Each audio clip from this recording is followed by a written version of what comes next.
Okay, so I need you to know that you're gonna be okay. That you are okay. Okay? How do I know this? Because I'm okay. I am more than okay. I am great.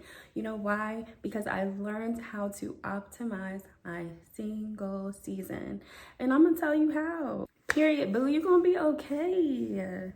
So this video, it's Monday, okay? So this is episode 3 of the Monday Move.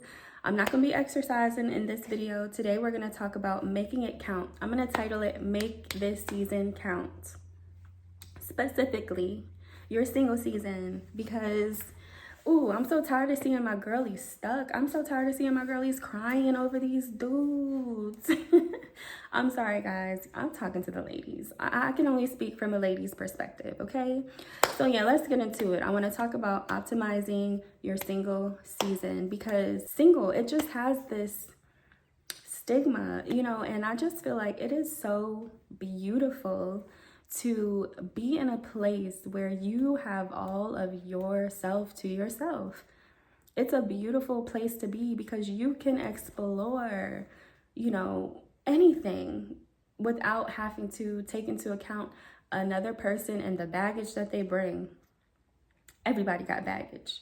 You're not going to be single forever. So let's optimize this season. 1, if you're in the thick of a breakup and you're feeling all those emotions, allow yourself to feel the emotions. Do not try to hold the emotions in. Allow yourself to feel them, process them, and get them out. That's the only way you're going to heal, is if you allow yourself to process the feelings and emotions.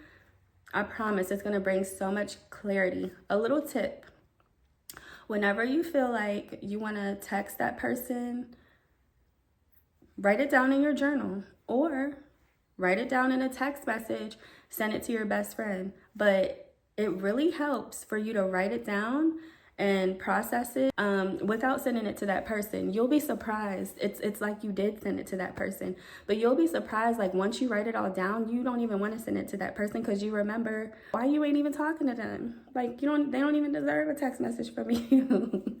Yeah, allow yourself to process the feelings. Remember that it is natural to want to go back. Give yourself time. I promise the feelings will pass. They always pass. Give yourself time. Give your brain time to move on, create new neural pathways and new ways of doing things without that person. That brings me to my second point: to create a new life for yourself. All those goals that you were putting on the back burner, all those interests that you were putting on the back burner, now is the time to do it. You want to start gardening, you want to start working out, you want to read some books, get into some books, you want to go back to school, you want to learn something, get into it. This is the time to do it. And if you don't know, just start exploring things. If you wake up in the morning and say, I want to go to a pottery class, I've been wanting to go to a pottery class, go, do it.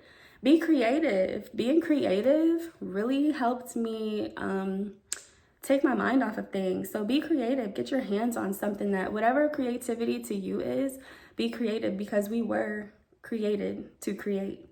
You'll be surprised at the fulfillment that you feel after you are done, like creating something and you see your project, or like even just decorating a room, like using your creative skills really helps. It's a game changer. The next thing I want to talk about: lean on your family, your friends, or join a new community.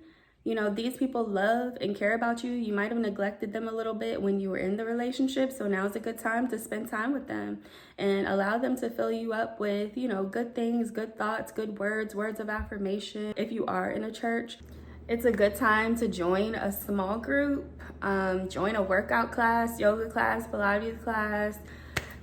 Just look into your community, see what's out there, see what it has to offer. Remember, you had a life before the relationship, and you have a life after the relationship.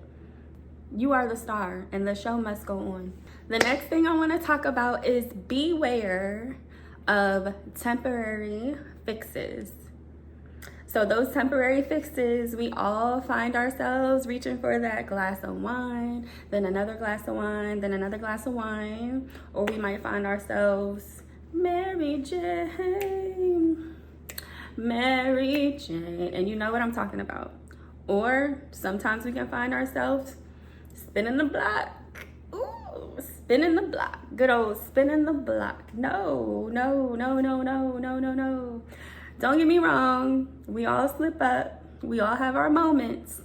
But a way to combat temporary fixes is to recognize your triggers and redirect yourself, honey.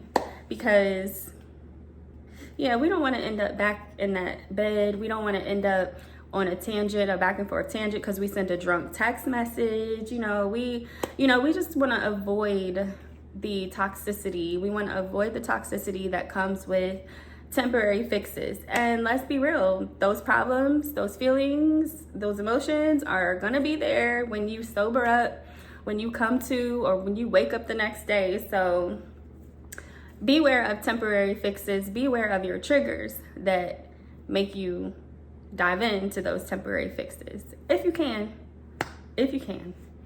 And then the last thing I want to say is, and this is something that I heard in a sermon recently, Darius Daniels, if you've ever heard of him, he's a cool preacher. I like his sermons, I like his messages. He was speaking on singleness, and one thing he said that I really liked is he said that a lot of times the church can treat being single as like a waiting room. And that is not how you should spend your single season, is like you're in a waiting room. Like, is it my turn yet? Did they call me yet? Did God call me yet to meet my spouse, to be married or whatever? You shouldn't treat it like that. It is not a waiting room. You are in a season to be enjoyed. You should be enjoying the moment and looking at the things in front of and around you, being grateful for the things that are around you and everything that God has done for you thus far. Trust the process. Trust that every day of your life has something new and exciting to offer, and be excited. Have a new zest and zeal for life in your single season. Self-love and self-nurturing, self-validation. Just know that you are worth it. Just know that you are worthy of real love and true love, and show yourself that. Take yourself out on nice dates. Get yourself some flowers if you like flowers. Get yourself the things that you like. Take a nice bath. Go get your nails done. Go get your hair done. Go get your eyebrows done. Go get your lashes done. Whatever. Go exercise. Whatever makes you feel good, makes you feel loved, do that for yourself. It's gonna build your confidence, and ain't no regular gonna be able to just step to you. The person from the past ain't gonna be able to step to you no more, because you have filled yourself back up from what was depleted from that relationship. So self-love, self-nurturing, very important, game changer. It's a must. So yeah, you heard everything I said. I hope you took some notes, at least some mental notes, because you deserve to be happy. You deserve to have joy. You deserve to be loved. And you deserve to be in the moment and enjoy every moment that life gives to you. Every day is a new day. This is the day the Lord has made, and you should be rejoicing and glad in it regardless. So I hope this video helped somebody. Even if it just helped one body, I'm glad and I'm happy, because I needed this, and I know there are people out there that need this, and I hope it helps. So if you enjoy this video, like it, comment below if you have some tips on how to optimize your single season as well. Until next time, thank y'all for watching.